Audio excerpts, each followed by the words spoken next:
नमस्कार दोस्तों। राजस्थान की राजनीति में चेहरों का अपना मायाजाल है। कह सकते हैं कि राजस्थान की सियासत का नीला चांद चेहरों के आसपास ही घूमता रहा है। बीजेपी हो या कांग्रेस, दोनों ही पार्टियों में चेहरों के होने के अपने मायने हैं। राजस्थान की सियासत में पिछले 4.5 सालों में एक प्रमुख और बड़ा चेहरा तेजी से उभरा है। वे हैं राज्यसभा सांसद डॉक्टर किरोड़ीलाल मीणा।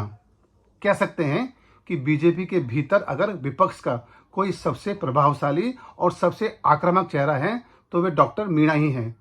विपक्ष ने और बीजेपी ने राजस्थान में जितनी भी बड़ी लड़ाइयां सरकार के खिलाफ सड़कों पर लड़ी हैं, उन सब में किरोड़ीलाल मीणा की भूमिका सबसे महत्वपूर्ण रही है।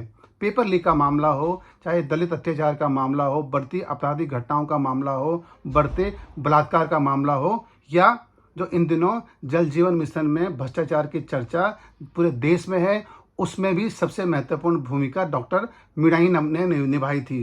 राजस्थान में ईडी जो इन दिनों जो कार्रवाई कर रही है, सरकार बैकफुट पर है और बड़े अफसरों पर जो जिस तरीके की कार्रवाई भ्रष्टाचार की ईडी ने की है, उनके सारे सबूत ईडी को डॉक्टर मीणा ने ही सौंपे थे।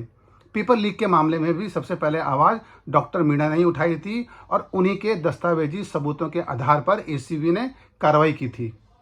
कह सकते हैं कि राजस्थान में अगर सरकार बैकफुट पर है तो वो मुख्यमंत्री अशोक गहलोत अगर बैकफुट पर है तो उसके पीछे की सबसे बड़ी वजह है डॉक्टर मीणा की आक्रामक राजनीति। इन दिनों राजस्थान में परिवर्तन यात्रा चल रही है। यहाँ भी बीजेपी के एक चेहरे के तौर पर हैं, लेकिन कहा जा रहा है कि दिसंबर के होने वाले विधानसभा चुनाव में उनको कोई महत्वपूर्ण भूमिका दी जा सकती है। मीणा चाहते हैं कि वे इस बार विधानसभा का चुनाव लड़ें, लेकिन देखना यह है कि बीजेपी के भीतर की जो सियासत है, उनकी सीमाएं और जो दूरियां हैं, वो मीणा के लिए क्या तय करती हैं। इंतजार करते हैं कि मीणा आने वाले दिनों में किस तरीके से अपनी राजनीति के दायरों को राजस्थान में खोलते हैं।